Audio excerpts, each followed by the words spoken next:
In a peaceful village lived a woman named Vimla. She was the eldest woman in her house and believed that her age gave her the right to command everyone. Vimla lived with her son Aman and her daughter-in-law Amber. Amber was kind, hardworking, and respectful.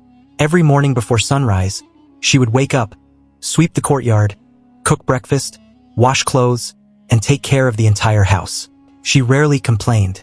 But Vimla had one habit that made life very difficult for everyone around her. Whenever someone shared their problem with her, she would ignore them.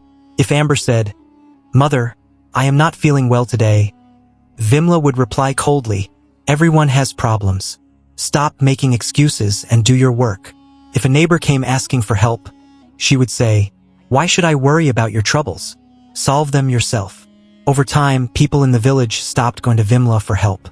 They knew she had no sympathy for anyone. First, Amber tried to stay patient. She believed that respecting elders was important. But slowly, Vimla's harsh words began to hurt her deeply. One day Amber was carrying a heavy bucket of water. Her hands slipped and the bucket fell. Water spilled all over the floor.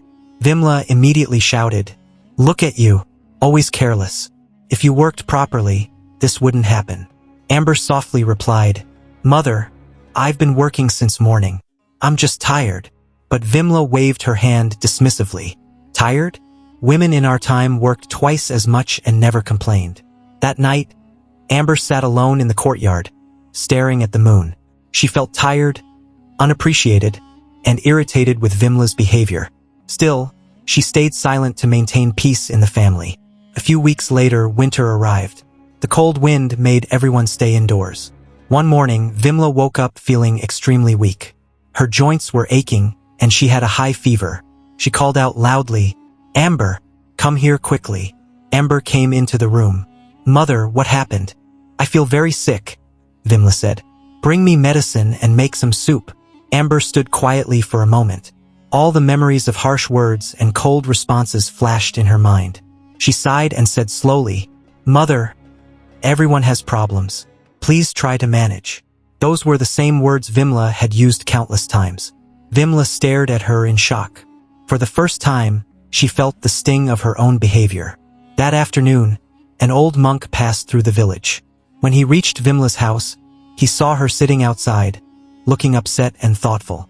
The monk gently asked, "Mother, why do you look so troubled?"